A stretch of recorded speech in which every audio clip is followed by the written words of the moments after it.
नमस्कार। सिंपल समाचार में आज हम बात करेंगे जो रफाल पर बवाल हो रहा है। सिंपल समाचार में एक शो हम कर चुके हैं उस पर आपको बताने के लिए कि दोनों तरफ से क्या क्या दलीलें दी गई हैं, क्या क्या बातें किए जा रहे हैं। थोड़ी देर में मेरे साथ होंगे रक्षा विशेषज्ञ अजय शुक्ला, कर्नल अजय शुक्ला। लेकिन उससे पहले हम जरा ये जो आज की बातें हम करेंगे उसके जो टर्म्स ऑफ डिबेट है उसको जरा सेट कर लेते हैं। हम ये बात नहीं करेंगे कि रफाल जो खरीदा गया क्या वो सस्ता खरीदा गया या उसके लिए ज़्यादा पैसा दिया गया। बात ये है कि हिंदुस्तान एरोनॉटिक्स लिमिटेड जो कि हमारे देश का सबसे बड़ा एरोप्लेन बनाने वाला कंपनी है, कोई ख़ास एरोप्लेन नहीं बनाता है, लेकिन जो आज अभी एयरफोर्स के पास जो एयरक्राफ्ट हैं, जो फाइटर जेट है या बॉमर हैं, वो उनमें से सुखोई Su-30 MKI बनाती है हिंदुस्तान एरोनॉटिक्स लिमिटेड, और साथ में मिराज 2000 जैगुआर जैसे जो हमारे एयरफोर्स के पास फाइटर जेट हैं उनकी सर्विसिंग करती है, रिपेयर्स करती है, और बहुत सारे जो हेलीकॉप्टर हैं वो बनाती है। ऐसे एक जो सरकारी कंपनी है जो लिस्ट किया गया है, इसी साल स्टॉक मार्केट पर आया है, उसको हटाकर क्यों एक निजी कंपनी को लाया गया, और ऐसा निजी कंपनी जिसका डिफेंस में कोई भी एक्सपीरियंस नहीं है। आप जानते हैं कि पूर्व राष्ट्रपति फ्रांस के ओलांद ने कहा कि इसमें हमारा कोई रोल नहीं था, भारत सरकार ने कहा अंबानी को देना, अनिल अंबानी को देना है, रिलायंस डिफेंस को देना है, और हमने दे दिया। बाद में उन्होंने कहा क्या डसॉल्ट के ऊपर भी यही प्रेशर था, मुझे नहीं पता, वो दसों ही बताएंगे, वही दसेंगे, मुझे लगता है पंजाबी में बोलते होंगे। लेकिन सवाल ये है कि क्यों भारत सरकार ने डासो को ये नहीं कहा, नहीं इसका ऑफसेट पार्टनर आपको हिंदुस्तान एरोनॉटिक्स लिमिटेड को ही बनाना पड़ेगा, क्योंकि ये हमारी देश की कंपनी है, ये निजी सरकारी कंपनी है, ऐसी कंपनी है जो लगातार शायद डिविडेंड देती रही है सरकार को, प्रॉफिट बनाती है। ऐसी कंपनी को क्यों देंगे जिसके पास जिसके पास कभी प्रॉफिट हुआ है, रिलायंस डिफेंस, ना जिसके पास अभी कोई एक्सपीरियंस है। मेरे साथ अजय शुक्ला है, जैसे मैंने कहा था। अजय, बहुत बहुत शुक्रिया, आप बहुत शॉर्ट नोटिस पे आ गए हमारे यहाँ पर। आप जानते हैं कि डिफेंस पे बारे में मेरा नॉलेज मैं ज़्यादातर आप ही से लेता हूँ। बोल रहे थे, बिल्कुल सही बोल रहे थे। हाँ, क्योंकि मैंने आपका आर्टिकल पढ़ लिया था। तो आज मैं, जैसे मैंने शुरू में कहा कि ये ज़्यादा महंगा है एयरक्राफ्ट डील या नहीं है, इसके बारे में हमने पहले भी बात किया है। आप आ नहीं पाए थे पिछली बार, लेकिन मैंने आपके कोट्स लेकर स्क्रीन पर आपके फ़ोटो के साथ लगाया था, ऐसा नहीं कि मैंने चोरी कर दी। हाँ, पूरा एट्रीब्यूशन करके दिया था। सवाल ये है कि आप डिफेंस को बहुत दिनों से कवर कर रहे हैं जी। हम जानते हैं कि जो तेजस एयरक्राफ्ट है जो हिंदुस्तान एरोनॉटिक्स लिमिटेड खुद बना रही है, उसमें बहुत डिले है, वो टाइम पे नहीं दे पा रही है। लेकिन जो सुखोई है या मिराज है, ये जो एयरफोर्स यूज़ करती है, इसमें से बहुत कुछ तो वहीं से निकल कर आ रहा है। देखिए, ये जो तेजस की बात जो आप कर रहे हैं, ये तेजस प्रोग्राम HAL के नीचे नहीं आता है, ये DRDO के नीचे आता है। HAL सिर्फ मैन्युफैक्चर करता है। हाँ। और मैन्युफैक्चरिंग में, यानी कि जहाज को अपने कंपोनेंट्स के साथ असेंबल करने में हिंदुस्तान एरोनॉटिक्स जैसा कोई कंपनी नहीं है भारत में। इसका बहुत तजुर्बा है इस काम में। इसने MiG-21 बनाए हैं, MiG-27 बनाए हैं, जैगुआर एयरक्राफ्ट बनाए हैं, सुखोई 30 बनाए हैं, मिराज 2000 ओवरहॉल किया है। इसके मतलब ये वर्ल्ड, लेकिन मैं देख रहा हूँ 2012 में यूपीए के जो शायद मिनिस्टर ऑफ स्टेट थे एविएशन डॉक्टर पल्लम राजू, उन्होंने कहा था कि बहुत डिले करता है हिंदुस्तान एरोनॉटिक्स। देखिए, जब कोई नया काम सीखा जा रहा है, हाँ, और ये बहुत ही हाई टेक काम है, नया काम है, किसी नए जहाज को बनाना थोड़ा वक्त लगता है जानकारी हासिल करने में। जैसे कि हॉक जहाज जब HAL ने बनाया, पहले 2 साल वो ये ट्रेनर पे धीरे धीरे कर रहे थे, और उसके बाद में जो रफ्तार इन्होंने जिस रफ्तार से हॉक को बनाना शुरू किया, वो ब्रिटिश एयरवेज भी नहीं मैच कर सकती थी। और ये मैं देख रहा हूँ कि ये पार्ट्स जैसे एयरबस और बोइंग, जिस पर आप भी चढ़कर जाते होंगे, इनके पार्ट्स बहुत सारे एक्सपोर्ट करती है हिंदुस्तान एरोनॉटिक्स लिमिटेड। आपको ये याद दिला दूं कि सरकारी सूत्रों ने और डिफेंस मिनिस्टर ने शायद खुद ही कहा है कि कैपेबिलिटीज नहीं है हिंदुस्तान? और ये बिल्कुल गलत बात है। जितनी कैपेबिलिटीज हिंदुस्तान एरोनॉटिक्स लिमिटेड में है, इस देश में एरोनॉटिक्स में जहाज बनाने में और कोई कंपनी मैच नहीं कर सकती है। तो ये अपने खुद के कंपनी को जो है एक किस्म से काट के फेंक देना, ये बहुत शर्मिंदगी की बात है, बहुत शर्म की बात है। और मुझे अफसोस होता है कि डिफेंस मिनिस्टर ने ऐसी बात कही सिर्फ अपने, जबकि सरकार ने खुद ही शायद हिंदुस्तान एरोनॉटिक्स लिमिटेड को लिस्ट किया होगा इस साल। उसके बाद उस लिस्टिंग के बाद कहना कि ये अच्छी कंपनी नहीं है। सालों से जो है, सदियों से जो है, ये प्रॉफिट बनाने वाली कंपनी चली आ रही है।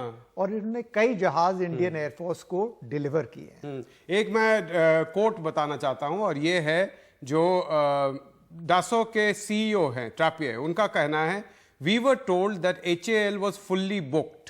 मतलब हिंदुस्तान एरोनॉटिक्स लिमिटेड पूरी तरह बुक था, इसलिए उनके पास टाइम नहीं था, उनके पास स्पेस नहीं था हमारा काम करने के लिए। We talk to Reliance and they were very keen to create such capabilities in India. They have a track record and financial capability as well. ये पता नहीं कहाँ से उन्होंने सुना, लेकिन उनकी मर्जी है, वो कह रहे हैं। लेकिन खास बात यहाँ पर यह है, वो कह रहे हैं कि Hindustan aeronautics limited was fully booked. उसी के आसपास बिजनेस स्टैंडर्ड, ये इकोनॉमिक टाइम्स का आर्टिकल है, उसी के आसपास बिजनेस स्टैंडर्ड में निकला था जब 2017-18 का जो रिजल्ट हिंदुस्तान एरोनॉटिक्स लिमिटेड का आया था, तब उन्होंने कहा था कि हमारे पास ऑर्डर बुक नहीं है, बहुत कम ऑर्डर बुक है, और हमारा ऑर्डर बुक खत्म होने वाला है 2.5 साल में। इसका मतलब उनके पास, उनको डर था कि उनके पास बुकिंग नहीं है। और उधर डासो के सीईओ कह रहे कि हमको बताया गया कि HAL ओवर बुक्ड है। देखिए, जब वो कह रहे हैं कि हमारे पास बुकिंग नहीं है, वो एक किस्म से ये भी कह रहे हैं सरकार को कि हमें और ऑर्डर्स दीजिए। लेकिन ये बात सरासर गलत है कि उनके पास राफेल जहाज बनाने के लिए कोई जगह नहीं है। उनकी नासिक फैक्ट्री जो है, जो कि 212 सुखोई 30s बनाएगी, और उसमें से 200 के करीब ऑलरेडी बना चुकी है। 12 और जहाज के बाद या 24 और जहाज़ों के बाद वो फैक्ट्री जो है, उस पर कोई ऑर्डर नहीं होगी। तो पूरा नासिक प्लांट अवेलेबल है राफेल जहाज बनाने के लिए, या और कोई भी जहाज हो, बेशक तेजस जहाज क्यों ना हो। उनके लिए फैसिलिटीज हैं, उनका तजुर्बा है, और उनका ट्रैक रिकॉर्ड जैसा भारत में और किसी कंपनी में नहीं। मैं बाद में जो रिलायंस इंडस्ट्रीज है उस पर भी जाऊंगा, क्योंकि वो भी सवाल उठाया गया है। बहुत जरूरी सवाल। मैंने रविशंकर प्रसाद जी ने कहा भी और ट्वीट भी किया कि ये जो डील है वो हमारे आने से पहले हो चुका था, लेकिन उस पर मैं जाऊंगा। लेकिन उससे पहले मेरा एक सवाल है, आप कवर करते हैं इसलिए आपको आप अच्छी तरह फॉलो करते हैं। मैं कहीं पे पढ़ रहा था, मैं 2015 के आर्टिकल निकालने की कोशिश कर रहा था। उस वक्त कहा गया था कि ये जो 18 फ्लाईओवे कंडीशन में एरोप्लेन लाने वाले थे, उसके जगह हम 36 ला रहे हैं। इसका कारण है सिर्फ 2 साल में हमें मिल जाएंगे ये सारे। अभी तो 4 साल मतलब 4 साल 4.5 साल बाद आने वाले हैं, तो ये 2 साल का क्या हुआ? क्या आपने भी सुना था उस वक्त 2 साल में आने वाले? उस वक्त जो है पारिकर साहब ने टेलीविजन पे, दूरदर्शन पे कहा था कि ये बहुत जल्दी 2 साल के अंदर अंदर वायुसेना के अंदर शामिल हो जाएंगे ये जहाज। उस दिन से लेकर 4.5 साल कम से कम बीत जाएंगे जब पहला जहाज आएगा, और 6 से 7 सालों बाद जब सारे आएंगे, जब 36वां जहाज आएगा। तो ये जो है, ये कहना कि हमने वायुसेना को बहुत जो है जल्दी काबिल बना दिया ये डील करके, ये तो सरासर गलत है। अच्छा, अब मैं वो रिलायंस इंडस्ट्रीज वाले पे आ रहा हूँ। जैसे कि कहा जा रहा है कि किस तरीके से अनिल, लोगों को याद दिला दे कि 2005 में जब रिलायंस इंडस्ट्रीज का डीमर्जर हुआ था, एक पार्ट अनिल अंबानी के पास गया था और एक पार्ट मुकेश अंबानी के पास रहा था। जो मेन ऑयल बिजनेस है वो मुकेश अंबानी के पास रहा था।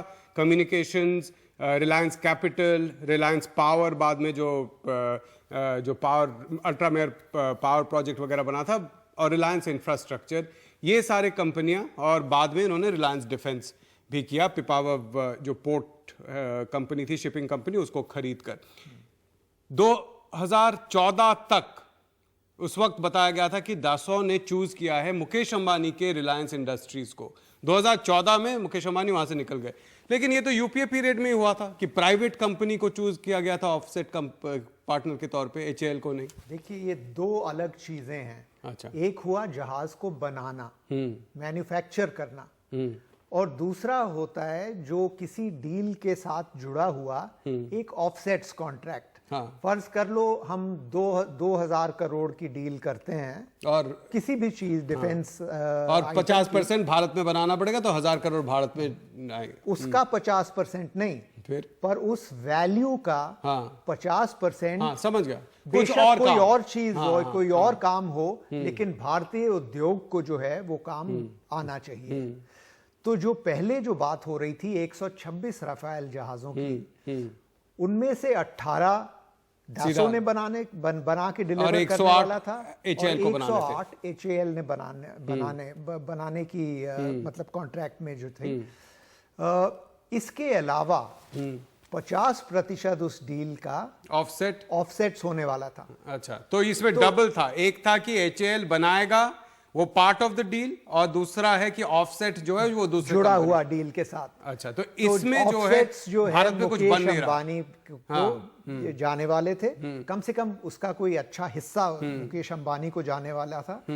लेकिन मुकेश अंबानी ने डिफेंस में जो है जो उनका इंटरेस्ट था 2014 में वो 2013 में, हाँ अच्छा 13 में वो डिफेंस से निकल गए। और अनिल अंबानी जो जिसके साथ नॉन कम्पीट अरेंजमेंट था कि जिस फील्ड में इसलिए आप वो हो, उस वक्त आ सके क्योंकि मुकेश हट गए। एक छोटा सा ब्रेक लेंगे, वापस आएंगे यही सवाल उठाकर कि किस तरीके से और क्यों हिंदुस्तान एरोनॉटिक्स लिमिटेड पर क्या सरकार को कहना चाहिए था कि नहीं, आपको हिंदुस्तान एरोनॉटिक्स लिमिटेड को लेना है क्योंकि हमें अपनी जो कंपनी है उसको और भी चांस देना है। एक छोटे से ब्रेक के बाद अजय शुक्ला मेरे साथ है।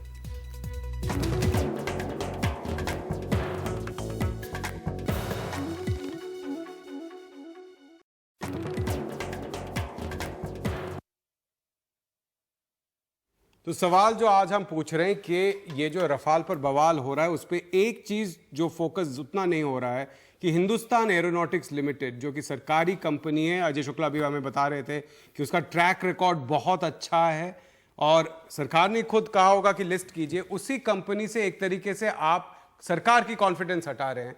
मैं 2 नंबर देना चाहता हूं। मार्केट कैपिटलाइजेशन जिसको कहते हैं, हिंदुस्तान एरोनॉटिक्स लिमिटेड का लगभग 28,000 है और रिलायंस का जो एक डिफेंस कंपनी जो लिस्टेड है वो है Reliance naval and engineering limited और उसका market cap 900 crore. Hindustan aeronautics limited का जो सेल्स या रेवेन्यू है वो 18,000 करोड़ है साल का और इनका शायद 2,000 करोड़ के या उससे भी कम होगा। तो मेरा सवाल आपसे ये है कि क्या HAL को सरकार जाकर नहीं कह सकती थी, फ्रेंच सरकार को, ये गवर्नमेंट टू गवर्नमेंट कॉन्ट्रैक्ट था, क्या वो नहीं कह सकते कि नहीं हमें एक सरकारी कंपनी चाहिए? अब ये आप तो कमाल की बात कर रहे हैं। जब प्रेसिडेंट होलांद के मुताबिक भारत सरकार ने उनसे ये कहा, नहीं, मैं कह रहा हूं कि हो सकता है होलांद झूठ बोल रहे हो, है ना, हो सकता है होलांद झूठ बोल रहे हो सकता है कि सरकार अभी क्या कह रही, भारत सरकार, कि हमारे हाथ में कुछ नहीं था, दासो ने जो चूज किया उन्होंने चूज किया। अच्छा, तो फिर आप मुझे ये बताइए कि जब दासो ने ये चॉइस अपनी बनाई तो क्या देख के बनाई? जब कोई कंपनी अपना पार्टनर चुनती है किसी मैन्युफैक्चरिंग वेंचर में या ऑफसेट्स वेंचर में, तो कुछ तो सोच समझ के चुनती होगी। ये अनिल धीरूभाई अंबानी ग्रुप जो है, इसके फाइनेंसेस जो हैं बुरे हाल में हैं। इसका मैन्युफैक्चरिंग और खास करके एरोस्पेस मैन्युफैक्चरिंग का बिल्कुल कोई ट्रैक रिकॉर्ड नहीं है। जो शिपयार्ड्स में वॉरशिप बनाने का एक्सपीरियंस है, जो डिफेंस मैन्युफैक्चरिंग है, कोई एक्सपीरियंस नहीं है। उन्होंने एक शिपयार्ड खरीदा है, पीपावाव शिपयार्ड, जिनके पास एक्सपीरियंस, जिनके पास 5 नेवल ऑफशोर पेट्रोल वेसल्स का ऑर्डर था जो कि 2014 में डिलीवर होना था। ये उनमें से डिलीवर नहीं कर पाए हैं वो 5 वेसल्स, और जो 2 वेसल्स जो डिलीवर किए हैं वो भारतीय नौसेना अभी इनको वापस करना चाह रही है ठीक करने के लिए। तो ये शिपयार्ड नहीं बना पाए। वक्त हमारा ऑलमोस्ट खत्म हो गया। एक आंसर मुझे दीजिए, अगर आप होते सरकार में, क्या आप फ्रेंच सरकार को कहते, देखिए आप दासों को कहिए कि हिंदुस्तान एरोनॉटिक्स लिमिटेड को ही दिया जाए? आप जाएंगे नहीं कभी सरकार में? लेकिन नहीं, मैं ये नहीं कहता कि हिंदुस्तान एरोनॉटिक्स लिमिटेड को ही दो। मैं ये कहता कि कई जो है कंपनियां उनमें बांटो। इसके अलावा हमें सिर्फ मैन्युफैक्चरिंग नहीं चाहिए, हमें फलानी टेक्नोलॉजीज चाहिए, टेक्नोलॉजी ट्रांसफर चाहिए। हमें टेक्नोलॉजी ट्रांसफर इन दो चीजों में चाहिए, खास करके एरोस्पेस या हवाई जहाज के इंजन टेक्नोलॉजी में, जहां पे हम कमजोर हैं।